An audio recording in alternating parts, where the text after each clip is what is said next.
Sí, es que está en pantalla completa, pero... Sí, parece que sí. Mira, sí. Aquí. ¿Empezamos? Sí. Okay, so good afternoon, everyone, and thank you very much for being here today. We have a very interesting seminar that will be delivered by the Dr. Blanca Callén. So I will introduce Blanca first, for those of you who don't know her work. I mean, there are very many connections between Blanca and I. First of all, she's a psychologist, like myself, by training.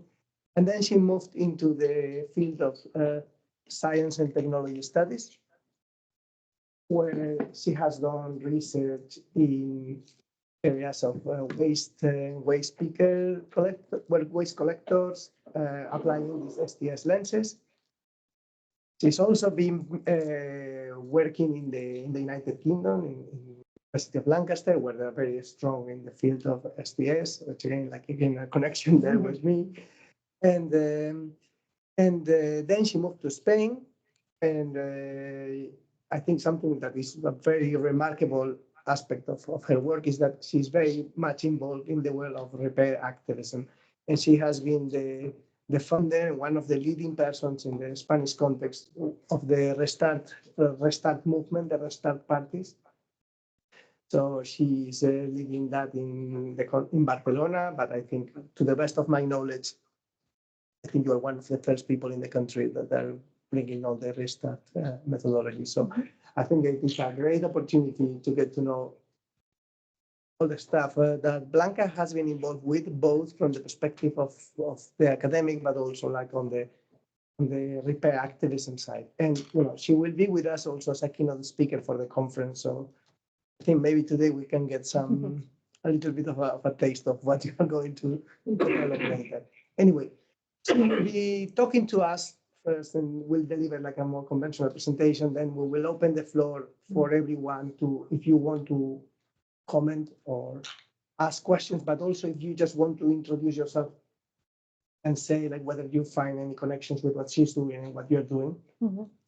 And if there are some good connections that you want to establish between your work and Blanca's work, maybe we can carry on later over coffee or lunch with the conversation. So without any further ado, Blanca, the floor is yours. Thank you. Okay, thank you very much for the invitation to Mario and Javi. I thought that it's just me. Yeah. I thought that the best way of sharing with you was to make a kind of review, a very brief review of some of my past, present, and hopefully future projects. So this is a way of knowing more about which has been my research questions, but also my methods and some of the results. So it will be a kind of buffet of projects, research projects. But I think that I think it was the easiest way of knowing what I'm doing or what can we do and what we have in common. I think that there is a common bottom question, research questions that go through all these projects. That is a very basic question that has to do with ethics and politics, which is how to live together with others, and these others not only humans but also non-humans, and more specifically objects and waste. So how can we live with the aftermath of technology, which is electronic waste or any other material things and objects? So this is a very panoramic view of some of my main projects. I will start, if this works. Okay, no? It can be slow. Okay. Yeah, this is the beginning of my more material introduction in research, which is my postdoc research about the scrapping politics. And it was, as Javi explained, it was a project that I developed from the Lancaster University, but the fieldwork was was done in Spain, because the main question of this project was, okay, what is happening outside the formal and institutional circuits of management of electronic waste? Because there, as you may know, there is a lot of leakages, let's say, out of this circuit. So I started with the vision of what is happening from the informal and citizens initiatives, because maybe considering their own experience as users, but also as experts, and recognizing this expertise, this more informal expertise, which kind of innovative initiatives, creative but informal practices, what can we learn of how to deal with electronic waste, and which other bottom-up responses can we learn from these experiences to be complementary somehow with the institutional circuits. So I did a field work with informal waste speakers in Barcelona, but also in Madrid, with two experiences. One in relation with creative hacking, with the project of Obsoletos, which is like the technological branch of Basurama, who are a collective of architects, and also a project related to informal reconditioning of computers, which was named Cyclica.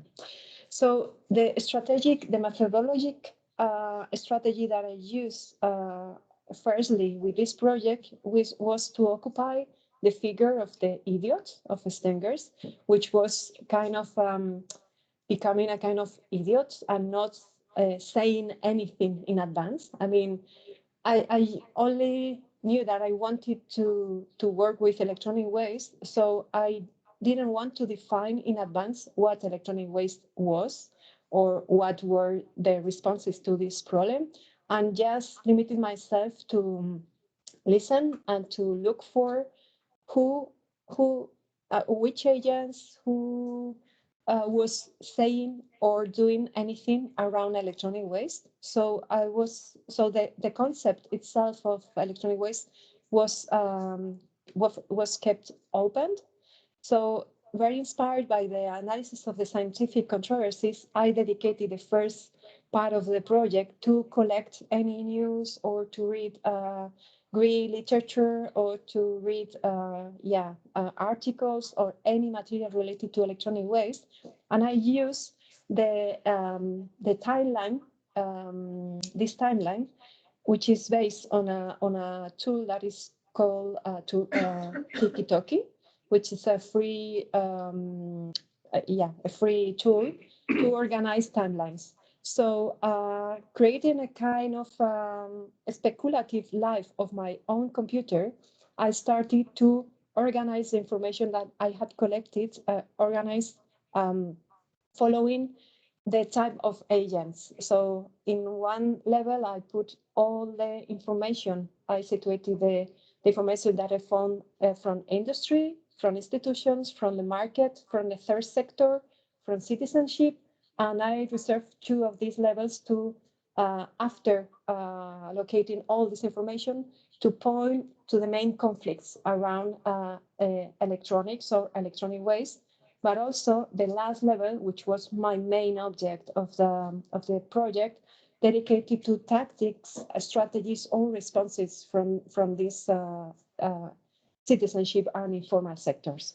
So it helped me to organize the information and to identify these conflicts and responses, and also to identify and starting to separate different positions around electronic waste. And for example, following the notion of waste regimes, I understood that there was a kind of competing ontologies around electronic waste between those forces that try to or that used to treat electronic waste as normal waste, as if it were any metal other object, and other forces that started to introduce more ecological visions and starting to understand that electronic waste is a kind is a specific kind of waste with particular behavior and particular treatments. Another, I would say, methodological, but also epistemic perspective was not to focus on waste as an object of a study, but taking waste as a point of view. So I bring you here a picture of my fieldwork, of the place where I was making fieldwork with speakers, and in this part of the project, I use electronic waste as a kind of glasses or as a kind of excuse to pay attention to other topics, other issues that without this vision from electronic waste, it would be much more difficult to realize what was happening. And it has to do, for example, with the notion of which are the bodies, the racialized bodies or the feminized bodies, subaltern bodies that take care of our own electronic waste in Barcelona, for example.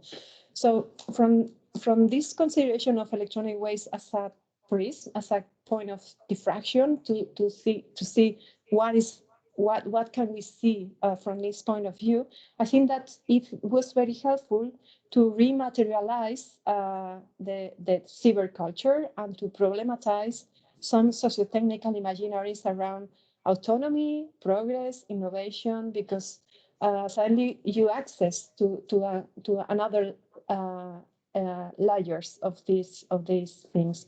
And it also was helpful to point to multiple damages, as I mentioned, as the unsustainable consumption patterns, this invisible work of racialized people, because, for example, they told me if the city council had to pay us, they wouldn't have enough money to pay all the detailed work that we are doing and a work that the city council is impossible to do because they subcontract these big companies that just collect the containers and they forget about this detail and a small collection. So it has to do also with the unequal distribution of resources, etc. But also it was helpful, so this, considering electronic waste as a point of view, I think it's a way of asking what matters matter and what appears to be relevant when we put at the center or when we put waste as a point of view. So, for example, in this case, I bring you this news because it was also helpful, for example, parting from this news that it explained that rice exported from China and Taiwan to US, they found that it was contaminated with 40 levels higher from the, it was 40 times higher of the lead levels tolerated by the US government. And it was seen that this rice was water with sewage from industry from an area where electronic waste was illegally exported to China. So again, if you put on the center electronic waste, you suddenly kind of restate certain dimensions. Like, for example, in this case, it was very useful for me to visualize the continuities between human bodies and waste, and to question some modern dichotomies like near or far away, or some scales of time and space like past and present, or the distinctions between organic and inorganic, and a distinction that for me is very important, or I'm very interested right now, is the distinction between life and inert entities. So this news was also helpful to make a kind of joke, but it's true that maybe we end up eating our own computers in this sense, no? If this lead is passing and moving from computers to vegetables and from vegetables to our bodies, maybe it's a time to reconsider the limits and the supposedly autonomy and many modern distinctions that are associated with humanity, for example. this is another project that was called Objections, and was part of a bigger one that was called Manufacturers of Caring Space-Time. And this project is a kind of a social cultural project, but inside an arts institution. It was linked to the Fundación Antoni Tapies. And the beginning of the project was this adverbs. So I was looking for people who had some objects they would like to get rid of them. So the objectives of this project was to understand which are the circumstances, the reasons, the conditions that are implied on the act of rejection and throwing away.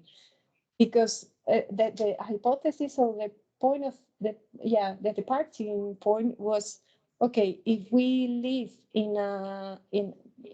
if we sustain ourselves because of the interdependencies with others, and more specifically with objects, with our daily objects, why some of these links with those objects that were created to give us the function to support us are fail in a negative way. It's not a failure. I mean, we cannot be linked to everything always. But I wanted to explore which are the weakness or the threats of these daily material networks and ecosystems. So the project was, methodologically tried to compile the objects that other people rejected and wanted to get rid of. So we collect the objects. We had these donation agreements by which the people gave us their belongings.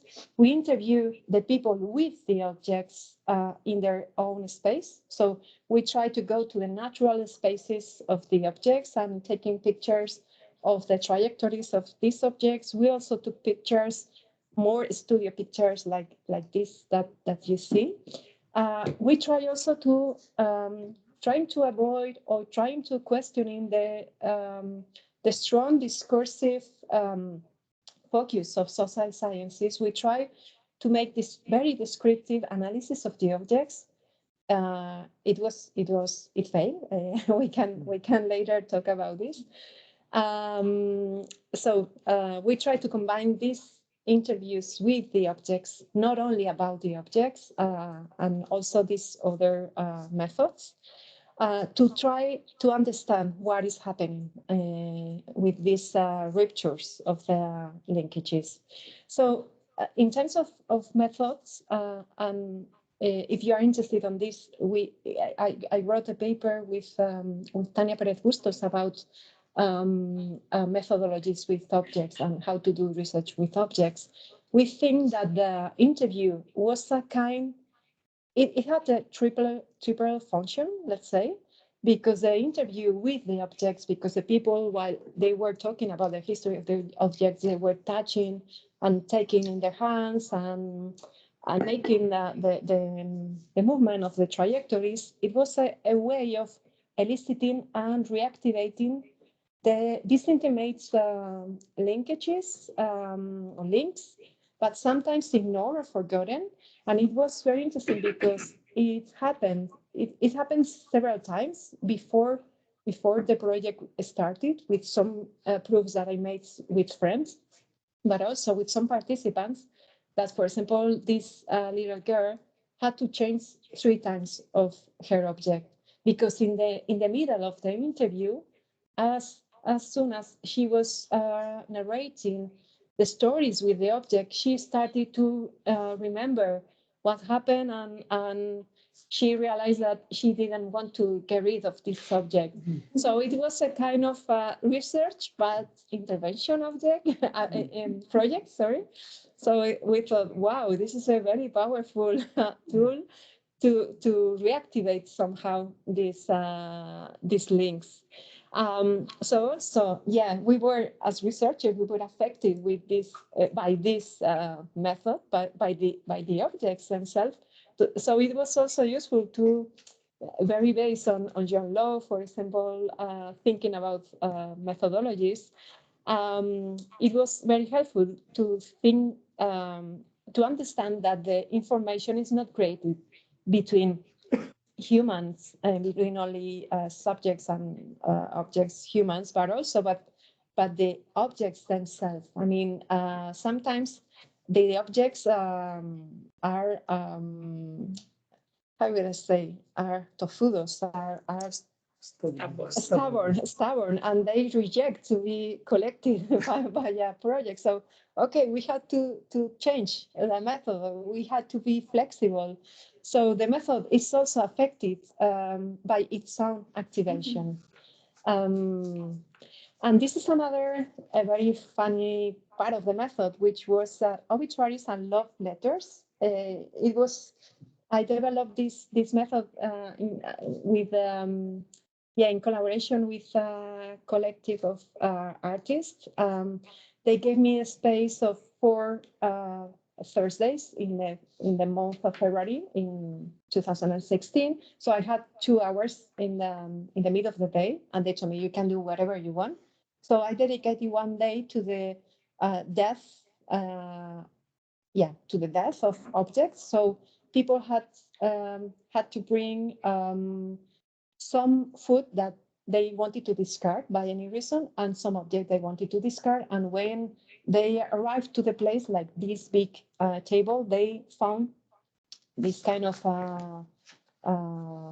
table papers to put the plate on with this obituary. So they had to fill in this kind of form, but in the shape of obituary.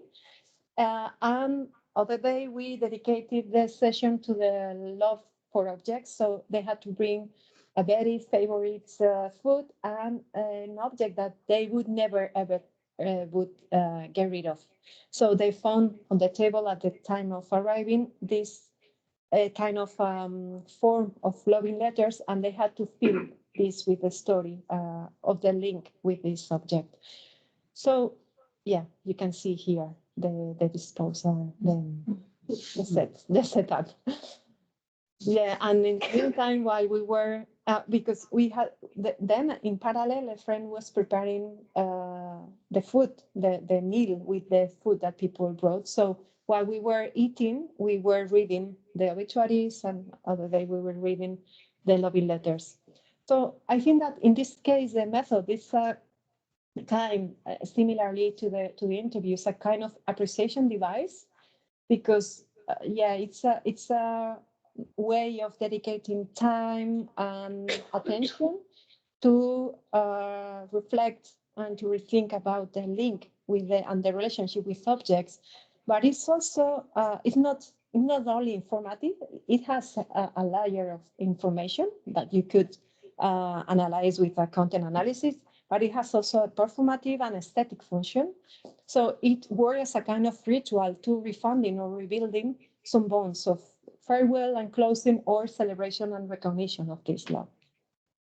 Yeah, this in relation to some of the results or some of the contents of this project, we detected some tensions that are operating on this rejection or this keeping and carrying. So one has to do with the memory. So the objects, the memory is based on the delegation on the objects themselves. Also, it has to do with utility, but not only because of the matter or the function, but because of the linkage that is created. And the objects are not only objects to think about them, but to think from them, or to do from them and with them.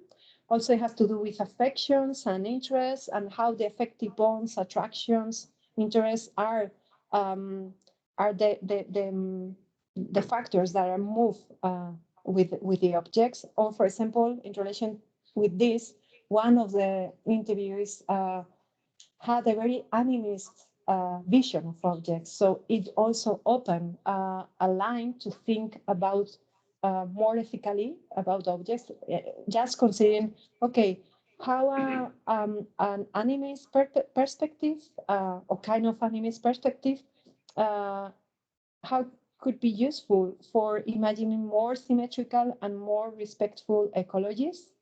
I mean, I think it was very very fruitful and very, empowering, thinking on other ways of relating with objects.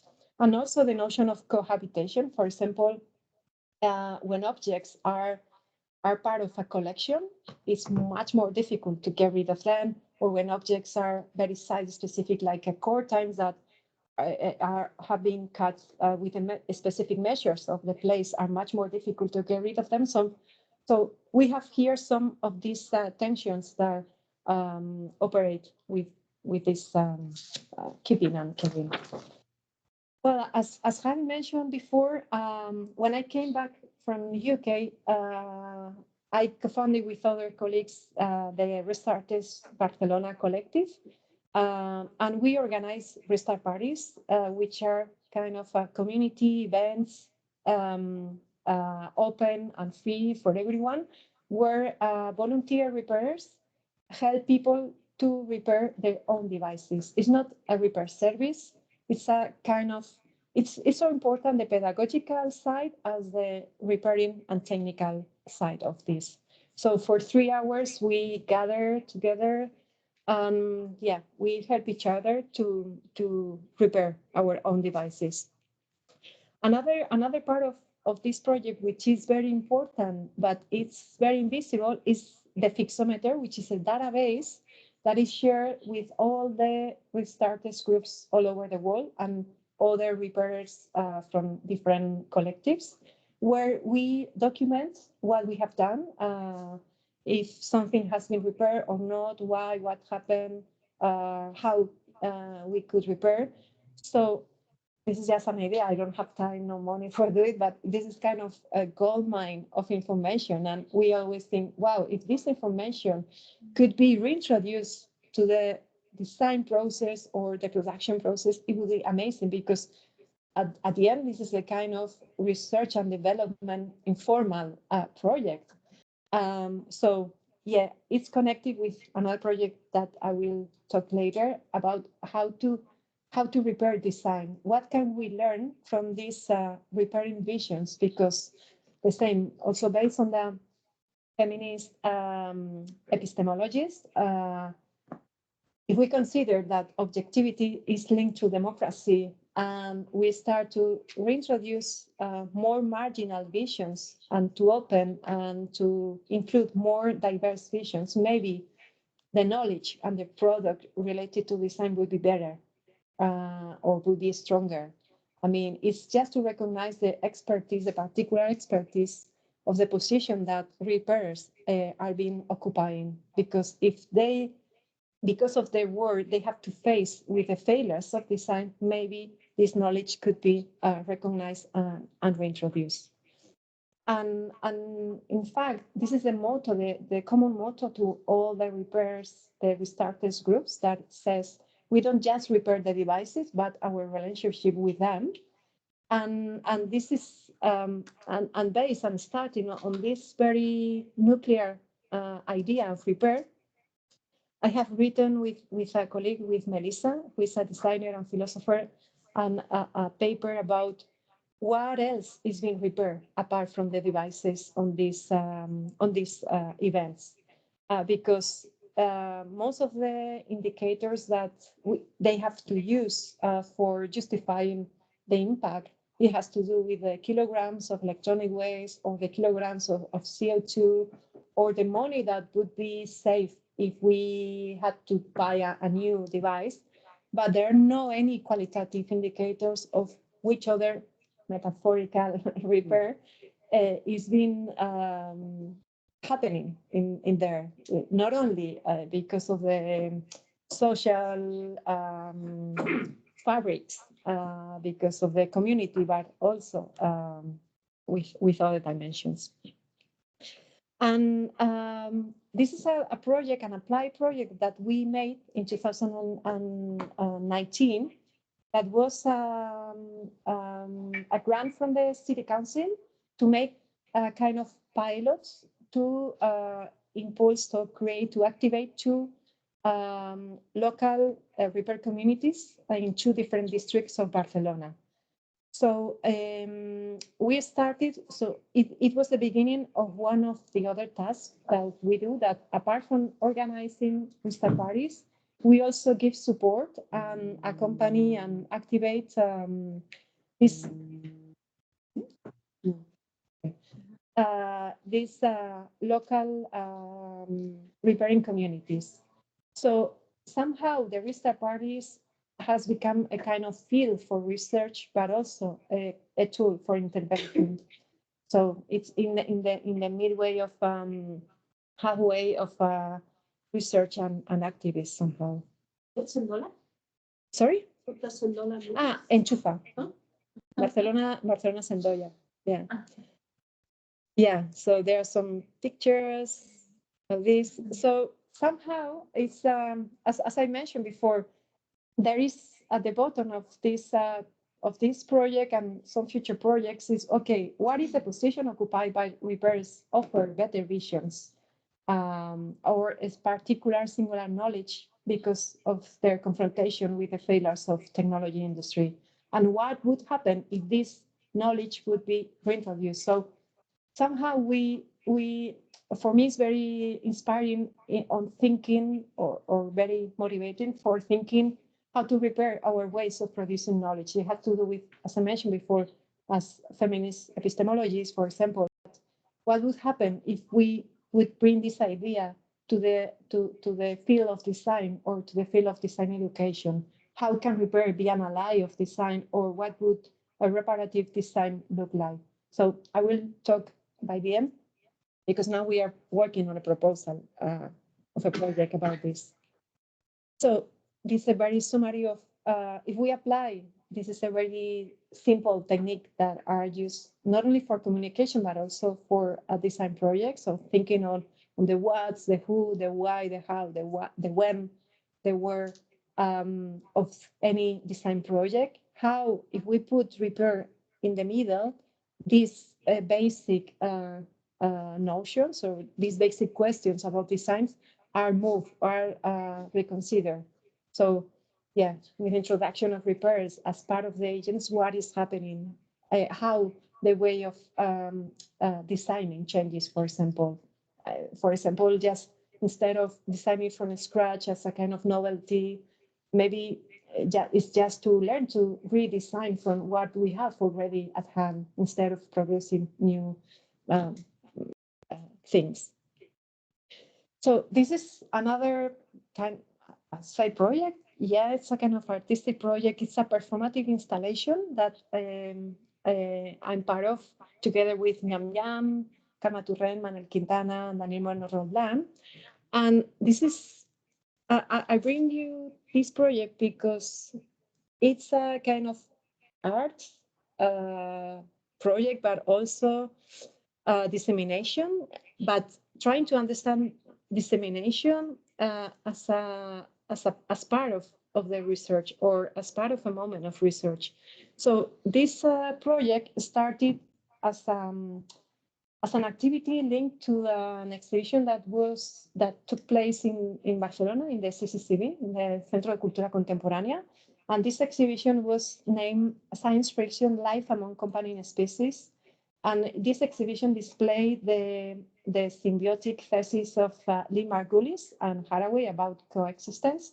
So this activity was a kind of conference performance, and we try to take this basic thesis of Haraway and Margulis and try to stretch a bit beyond the non-human but live entities, and try to rethink this thesis applied to objects or to waste.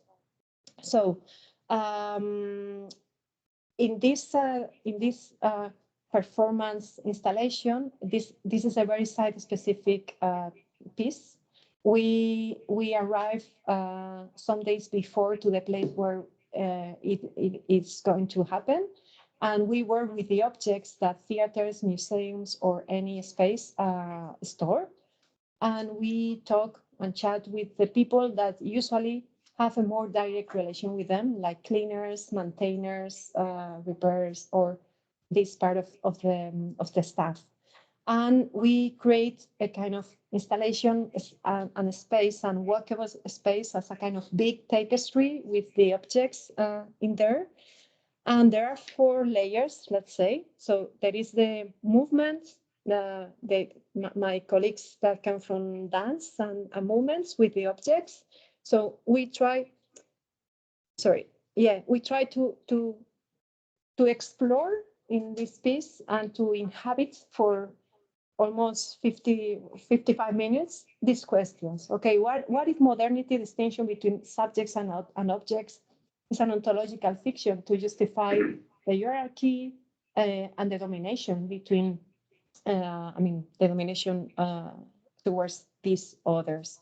Or what ethical political horizons that the recognition of the interdependencies and symbiosis can be open with those considered as inner or lifeless?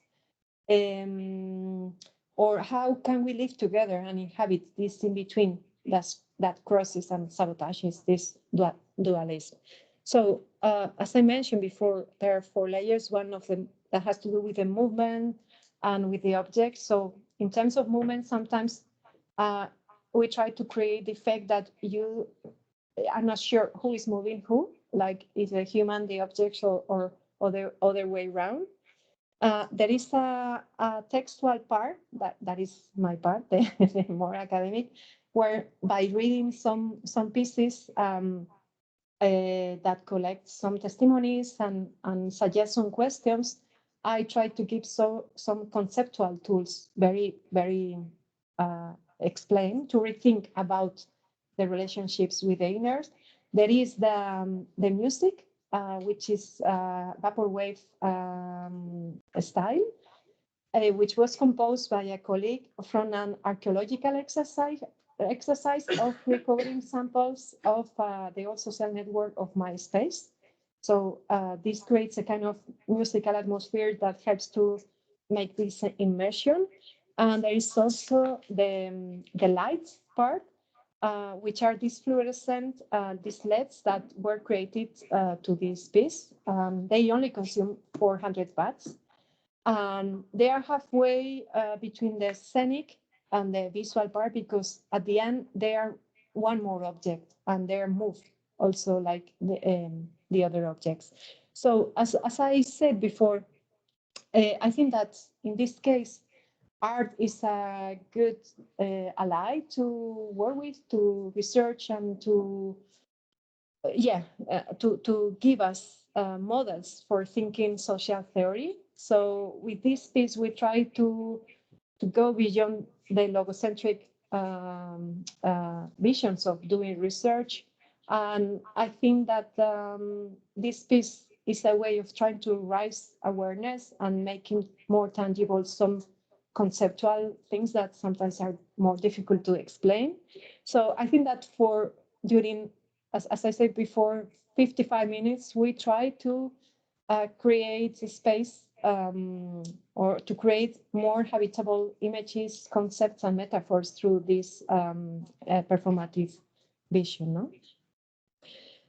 Okay, this is a project that I'm doing right now, and in fact, I have to deliver at the end of February, which is called Inhabiting the Sufficiency to Sustain Life. And it's a very simple, very superficial social project, but also linked to La Escocesa, which is an artistic community in Barcelona, in Poblenou, in the neighborhood of Poblenou. And this project the objective is to create a catalog of of daily practices and tactics and devices and innovations, let's say socio-technical tactics for relearn to live from sufficiency. So the idea was very simple. As very inspired by these albums of cards that are collectible and can grow up, it was, okay, let's create a kind of catalog that could grow up with more experiences. And the hypothesis at the beginning was, okay, if one of the reasons why we are right now in this ecological crisis is the notion of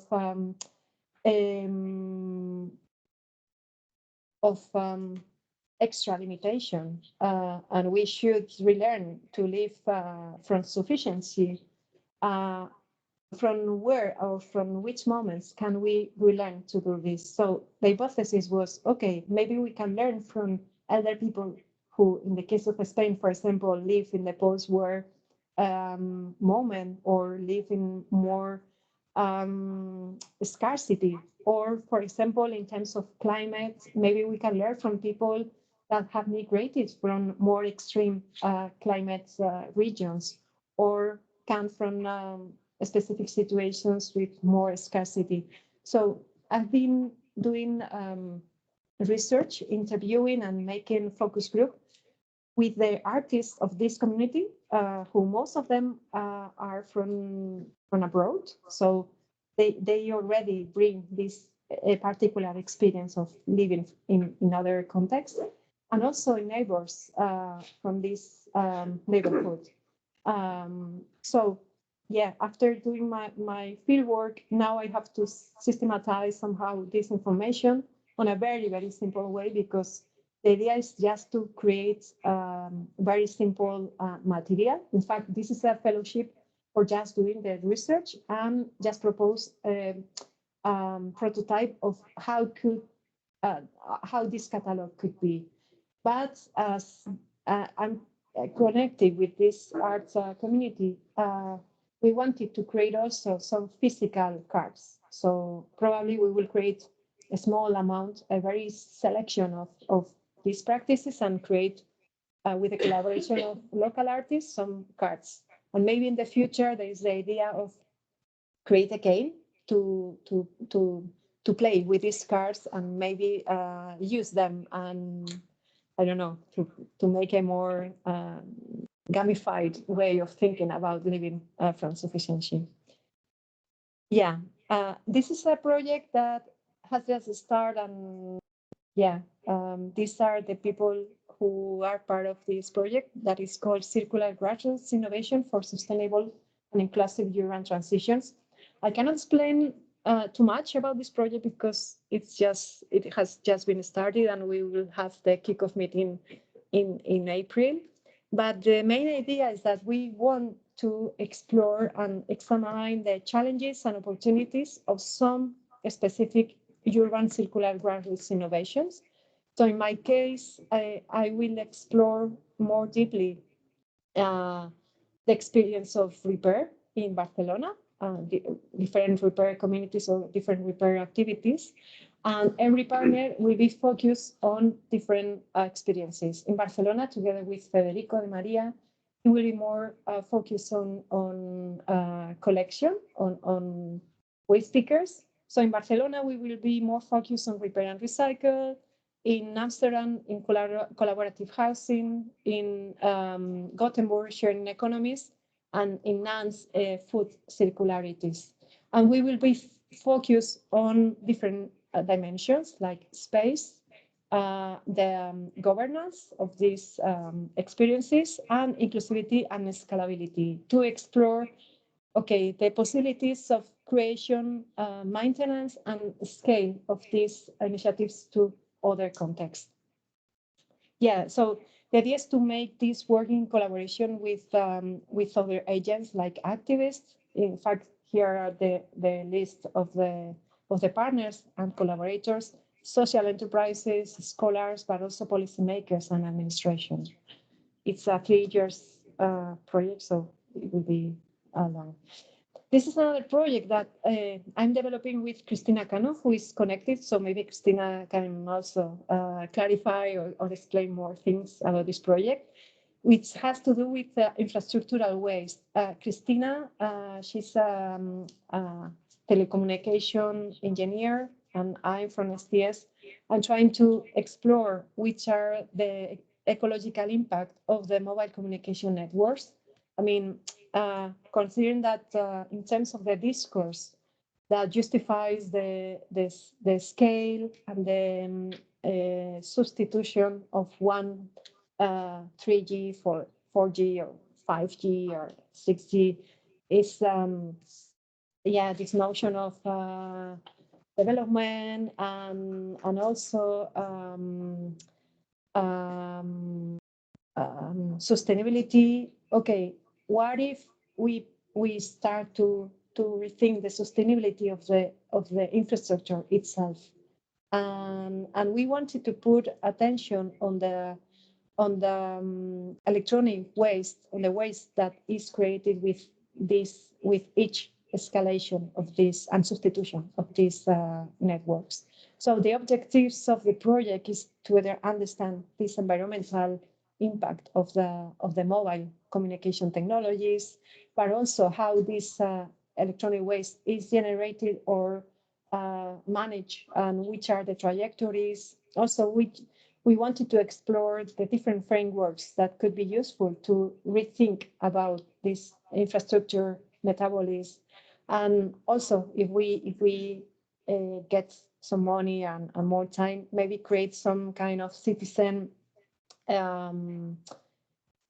conferences to put in dialogue the experience of different expertise like stakeholders, technicians, citizens, to rethink about what means a mobile network sustainable, not only because of the things that it's going to allow us to do, supposedly, but in infrastructure itself.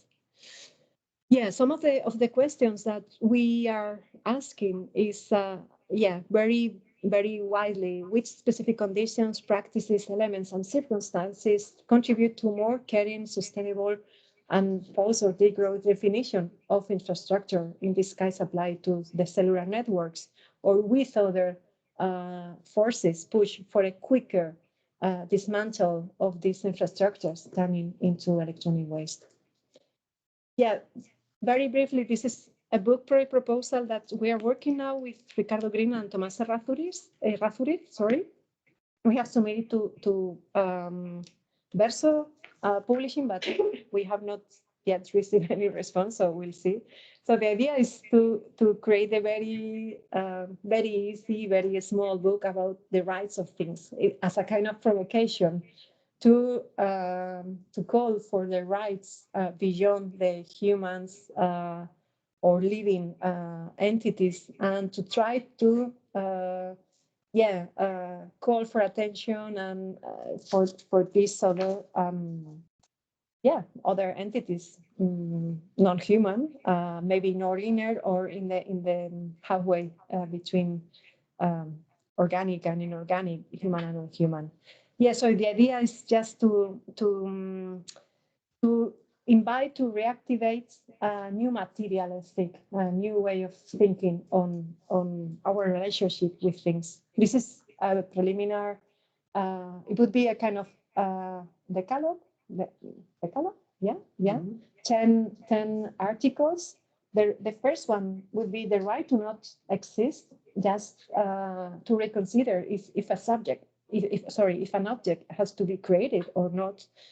Other maybe are more familiar to you about maintenance, repair, also with the limits of repair and maintenance that we talked yesterday, because we cannot care for everything everywhere at any time.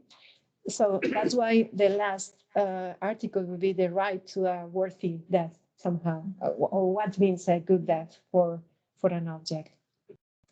And this is a proposal we are working out. If we have time, we have to submit on the 5th of March, which is this idea that I mentioned before on how to bring this learning from repairs to the process of learning design. What if we start to work on the education of design to bring other perspectives? So the idea is to work with different design universities, and also Cumulus, which is a kind of association of design universities all over the world, and the Repair Cafe, to, these are the main objectives. We are not there. No, yeah.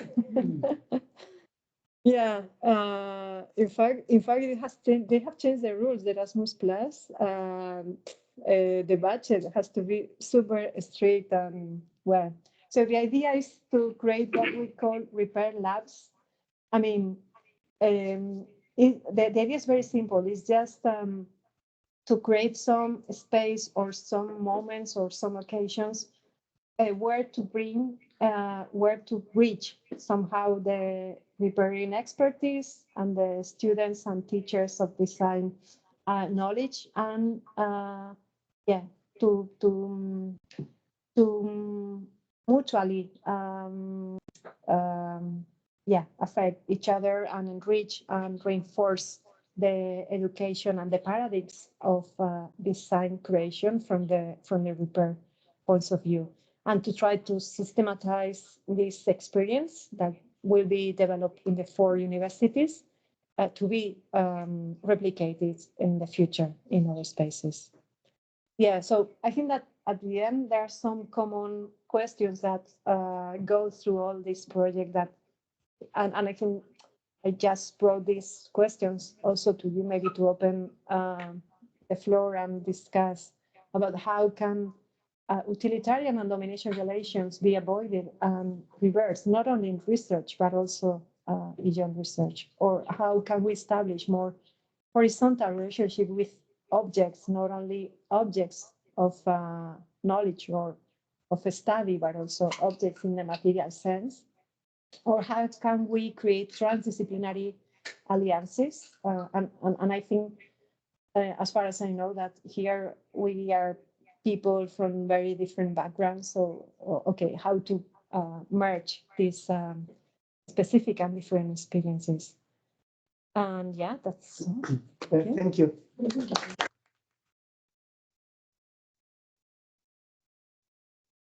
Okay, so thank you very much, Blanca. Now we are opening the floor for questions, comments, reflections, whatever. Should we, I don't know how can we handle the online people? Someone wants to. Can we see whether they are? Check.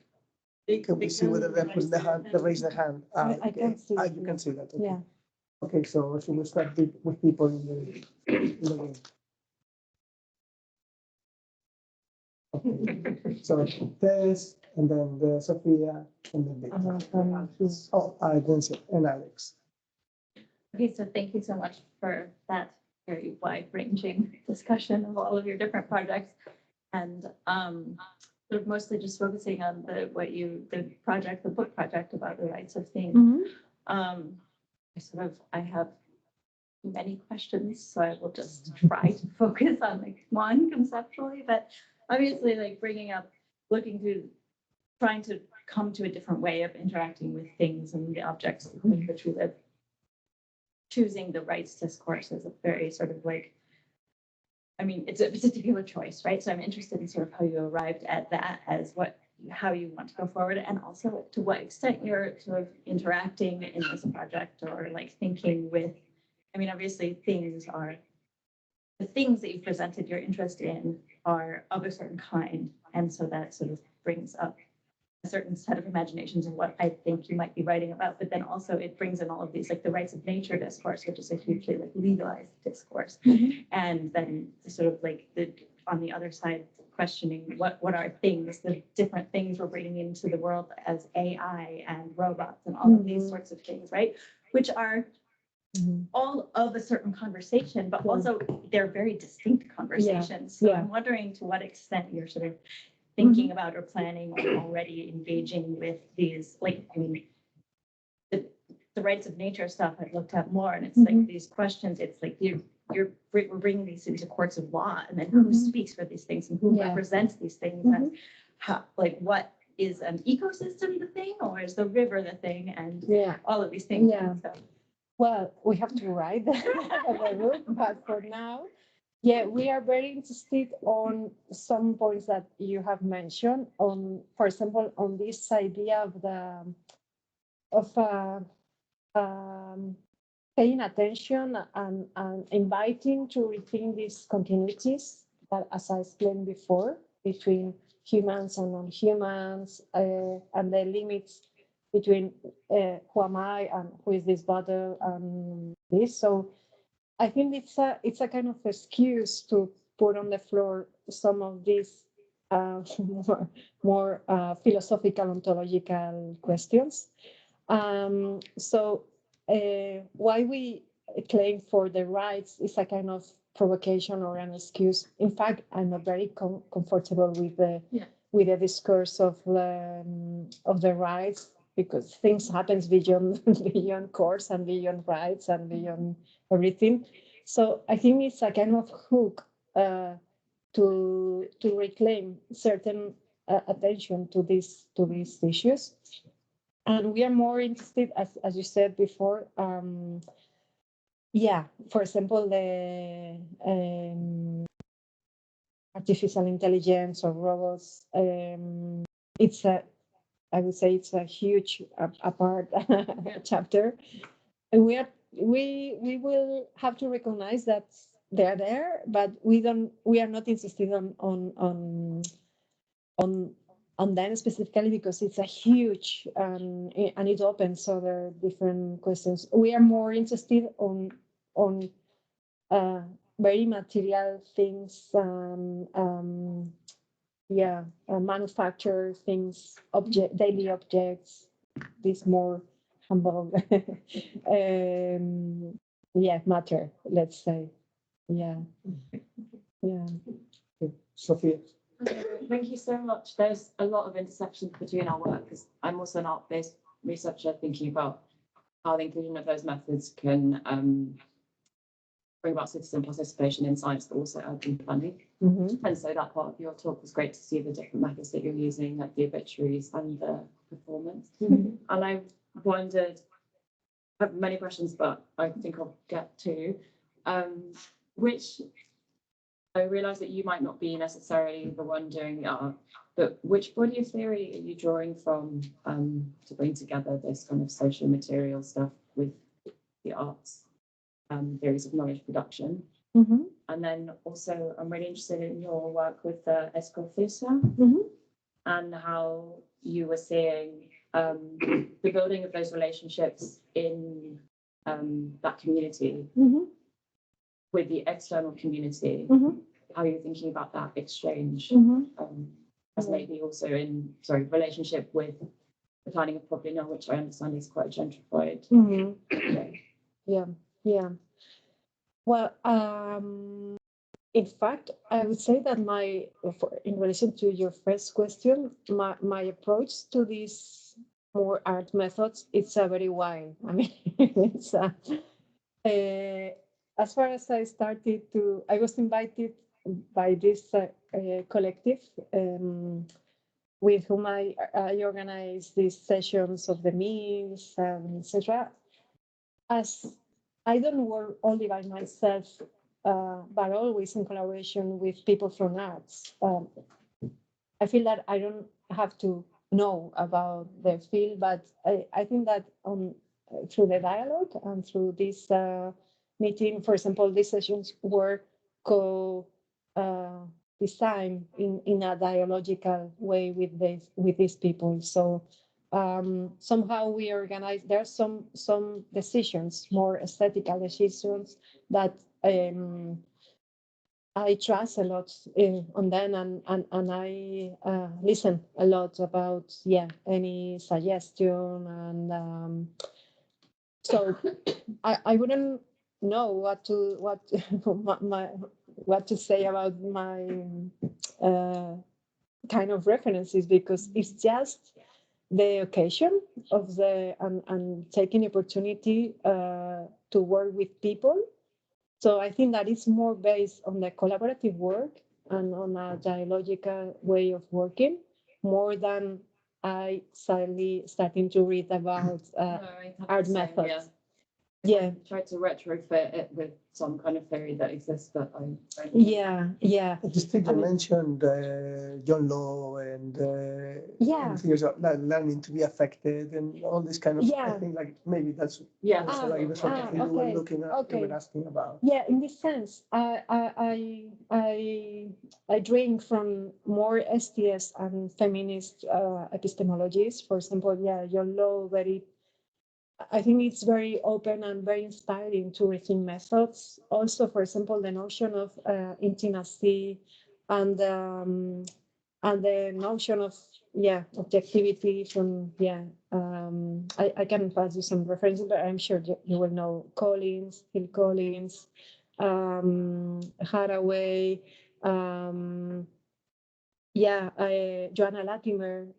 They have been working, for example, on the notion of intimacy and how what we need is intimacy and not distant for creating knowledge. For example, I can pass you a paper that I wrote with Daniel Lopez about intimate with your junk. It's really interesting because it's the same kind of discussions are happening in policy making spaces with the arts. Kind of how can you design one of the collaborations that I've been following is about how can you design a ritual to really become intimate with the location of your policy making. So there's a lot of like we can talk. By the way, like you're going to stay here for tonight, so you can we can keep the conversation later or even and in March we have a meeting with the people from Las Cofesa and the neighbors, and there will happen things. Alex. I was the last. Go ahead. Thank you so much for the presentation. But you actually replied to my question already answering to Sophia. Okay. Okay. So, Alex. Well, thank you so much for this. A lot of things. So I don't know what extent I connect or not with my question, but I think it is connected. I was wondering when you speak about repairing as well. Do you want to change the relationship between human and non-human? Understood well.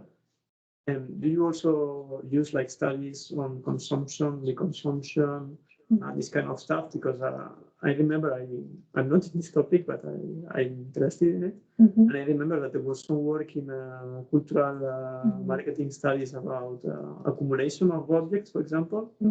Apart from repairing, there is also this question of why do we accumulate stuff, for example. And I remember there was a book, and I can tell you the name of the person who wrote it is Valérie Guillard. It's in French, but I think there are some English stuff. And if I understood well, she explains that there are several cultural, personal, or economical reasons why people accumulate stuff or want to reuse or not. That on the one hand, and the other thing I was thinking about is how do you engage with the cultural, no? Like, I don't know if it's the proper way to say the cultural, but for example, in cultural consumption studies, I remember there is a lot of things about why do we consume as we consume related to, I don't know, our age or the context we grown up. And I was thinking like that if probably we're engaging with this, but maybe it may be also interesting to engage in the sense that, for example, if you want to repair, then maybe, for example, for clothes, this kind of trendy thing when people would like to be sustainable, but they don't want to dress the same thing for 20 years. So maybe there is something to play around. Very interesting. I'm not very. I've not been focusing on this consumption, but for sure, it's connected because, as you explained, I think that it can explain some of the reasons. Let's say that more than mere accumulation, I was more interested on the reasons why people decide to care for something, and that's why at the beginning was saying failures. Why this link fails, entre comillas, because sometimes to care something is just to get rid of, or to care yourself is to get rid of something. So I was more interested in this tension of caring or uncaring more than mere accumulation, because maybe accumulation is not necessarily a synonym of caring. But I think that, as you said, that this field of cultural consumption could be very useful to understand some of the reasons for repair. I will ask you for some references. I know some very basic from anthropology, but not so much. Okay, Lisa, and then Thank you so much for the presentation. I actually checked and I quoted you in my PhD, just like one reference. It was like maybe on repair, different kinds of repair regimes. I think the article was something with vulnerability in the title, because I wrote on infrastructure repair in eco communities. So I guess I had two questions. One was about sort of the intent of the repair, to what extent it leads to sort of, in your experience, different cases. You've examined cases of sort of the intersections between repair and transformation of material relations, but maybe also more widely. And then secondly, I think with the sort of rights to repair and these different rights that you mentioned, I guess it's more like a common question, one of those, about like, the ways in which possibilities to repair more foreclosed and enclosed, like enclosed maybe by companies that make it harder to repair, but then also the fact that, for example, clothing has gotten, I think even in the last 10 years, so much worse that I would assume like you can repair clothes maybe from 20 or 40 years ago, but can you with the clothes of today? And it's kind of this material base that sort of fuels capitalism or whatever is getting just so thin that it actually forecloses repair, maybe even unintentionally. So I was wondering, like, if you bring this up or what your thoughts are. Yeah. This. Yeah. Well, in fact, this kind of clothes maybe wouldn't have to exist. We would have to go to the first right, maybe the right to not exist, very crap quality. Oh, okay. So yeah, I agree with you that I think that a very necessary debate, it has to do with the limits of repair as well. Yeah, as we were talking yesterday, because not everything is repairable. Not repair by itself is just transformative, because it could become, and it's becoming, a niche of markets for companies. And there is a kind of hype based on nostalgia or somehow. So I think that we need to reinforce repair with political debate and with a political vision that calls for co-responsibility of who has to repair and why damage is provoked previously. Because if not, as you mentioned, repair could be just perfect. It could be an ally for just being on charge of the discarded broken stuff of capitalism. So yeah, and for this, I think that the feminist economists and the ethics of care by feminist economists are very helpful for this, because they pay attention on the reproductive work that is necessary to sustain productive work or certain mechanism. So I think that repair has to be open also, and to explore the limits of the notion, because if not, just a mere positive notion of repair is quite naive, and we can be hacerle el juego, like making a favor to the capitalist. Yeah. And I'm not sure your first question, I'm not sure if I understood well. You asked about the transformation or the notion of repair as a mere reconstruction of the previous, or innovative or transformative. Has to do with this? I guess a little bit. I just with the thing you said before, it made me think of like sort of this.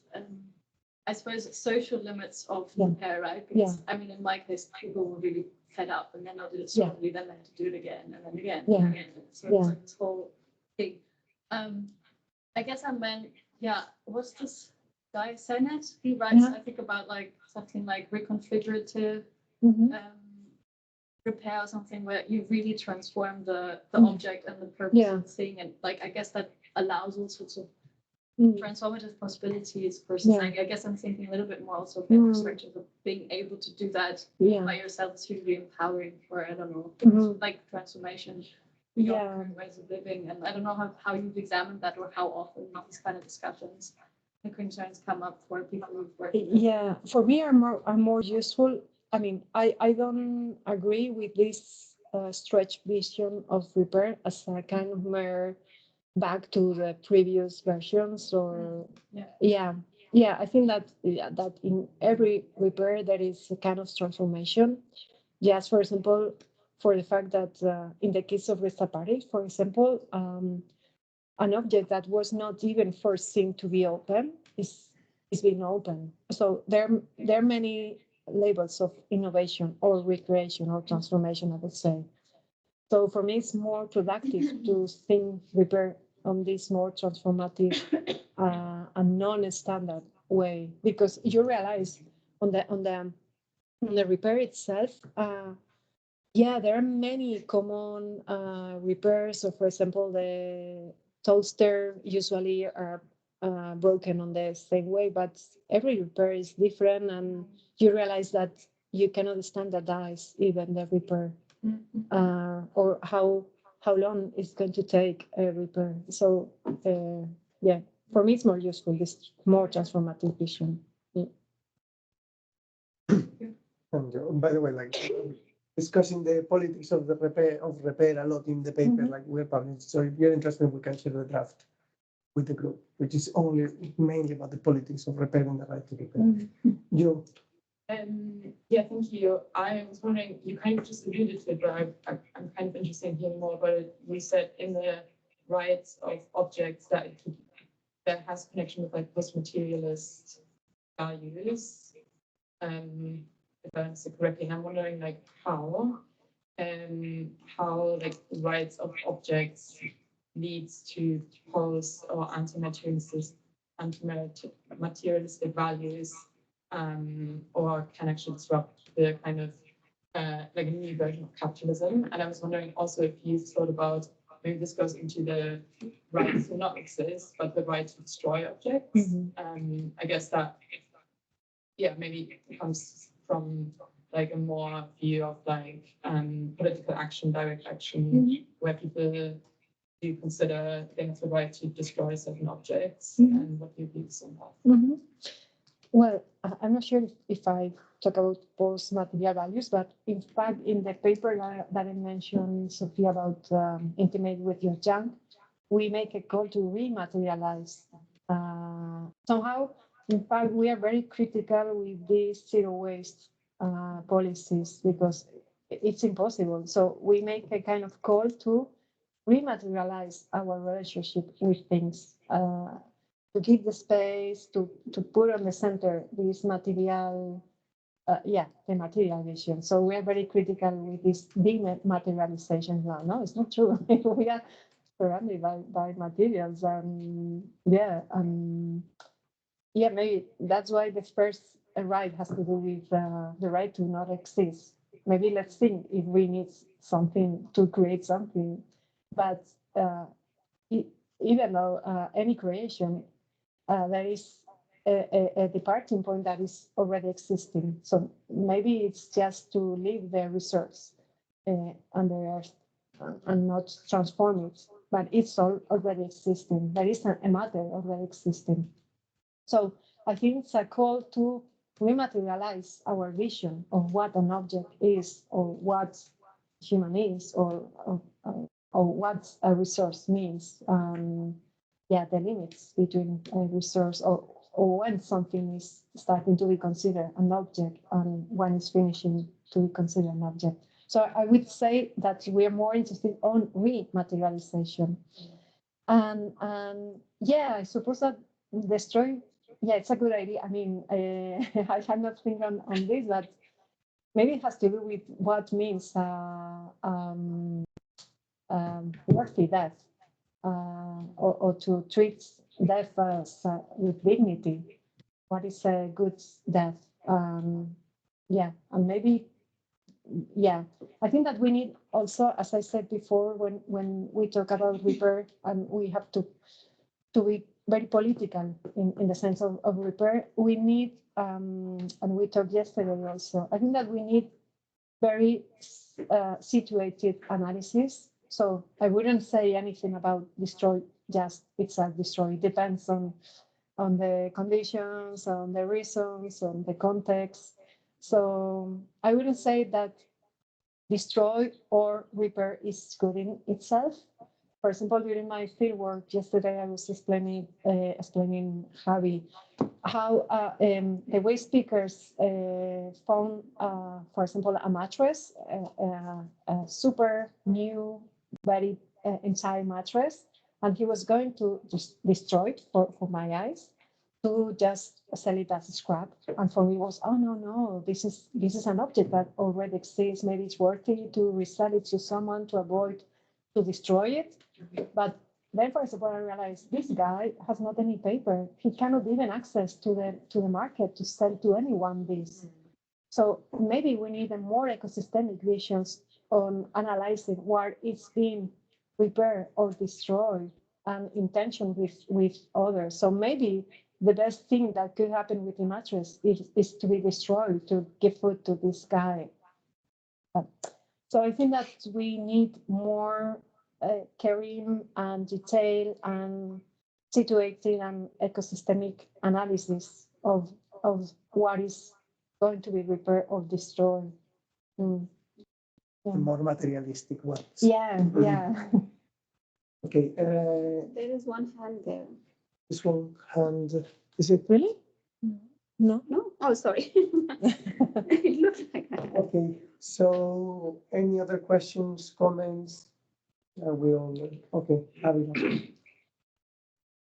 It just came out from the last point which you made. Like, first of all, like it was very fascinating and very refreshing to talk about waste in this particular fashion, and especially the methods which you have used to engage with waste. But then I was also reflecting on like my own engagement with STS research and the kind of critique which we get. I don't know whether it is the epistemic shift which has happened in STS or because of some other reasons, like in majority of like the discussions, like you have been using terms like ecosystemic approach. Like, what does it mean? Like for me, like it's like beating the bush. Like you are not talking about the exact thing, but like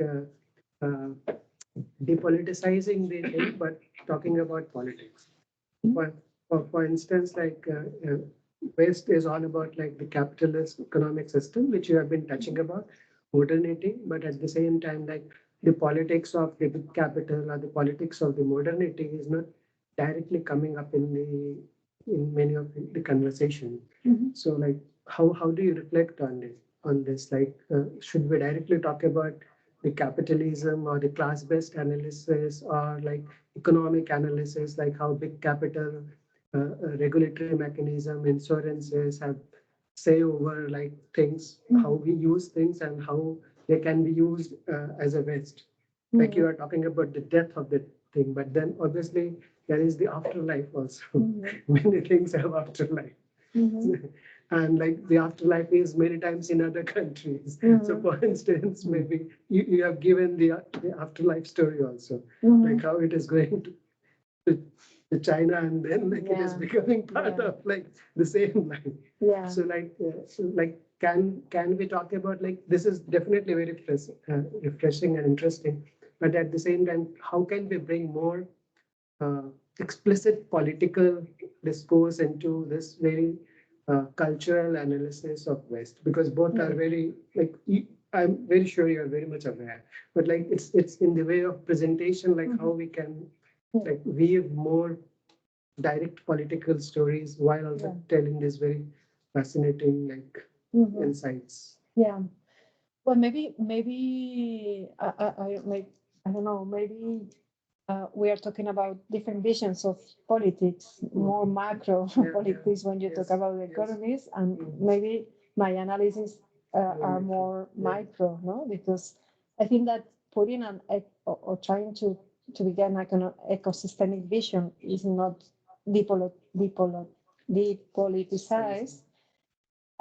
Because maybe for me, I'm more considering a notion of politics that had to do with conflicts and with tensions. So if I focus if I avoid an ecosystemic vision and just focus on the object itself, I'm missing everything. I'm missing the context, and I'm missing the network of this what it has to do with others. So for me, in this sense, putting an ecosystemic vision is putting a political vision, because it tries to explore the tensions, the possibilities, from which this water depends on, and the effects that this water creates on. So maybe it has to do with the scale of the politics that we are talking about. Yeah, it's true that most of my projects are very micro scale and had to do, and many of them, for example, the book itself, the aim is just to try to work or impact somehow in the cultural vision. Because, yeah, well, they're connected, but I think that mere big policies are not enough if the cultural mindset has not changed.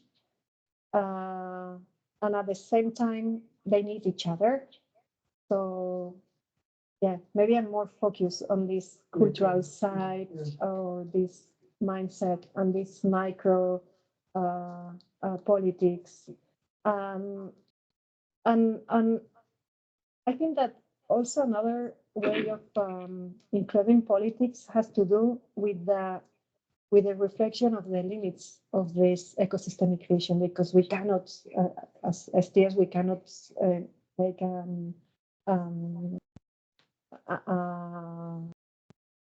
unlimited network. Okay, so I'm as researcher, I'm responsible of the elements that I call for accounting about this analysis, and it has to do with politics, with being responsible of our role as researchers as well. I'm not sure if I No, responded. it's like, it's just a reflection. Like, Yeah, you can yeah. keep thinking about it. Yeah, I think you also mentioned the performative side of methods, which is also like, Yeah. another way to bring politics into Yeah. it. Like methods not only as data collection, yeah, yeah. methods as a way of affecting and being Yeah. affected by. Or as a standard technique that you applied as an aseptic way. Yeah, is to give a space to the others to create knowledge together as well. And this is super political. Yeah. Okay, so unless there are any other pressing questions that you need to There is, ask. Chris, there is one. Okay.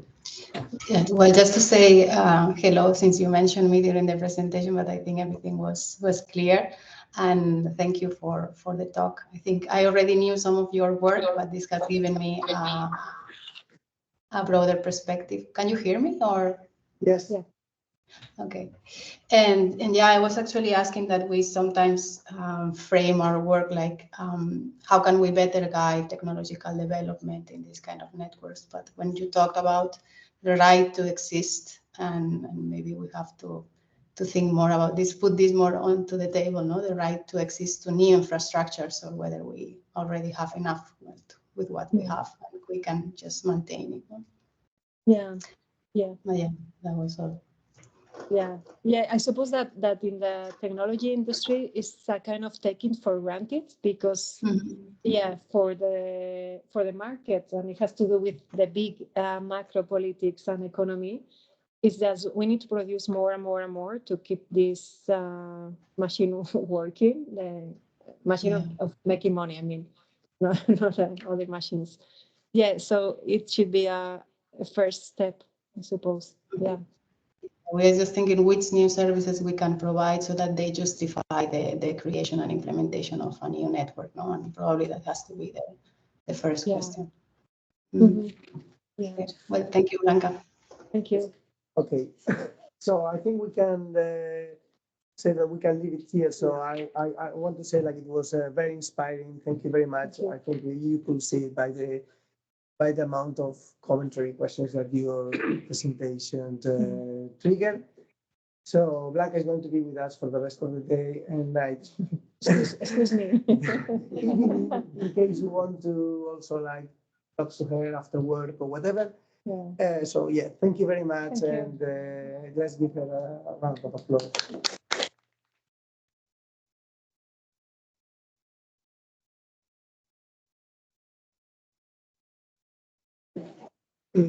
¿Tiene que parar de grabar?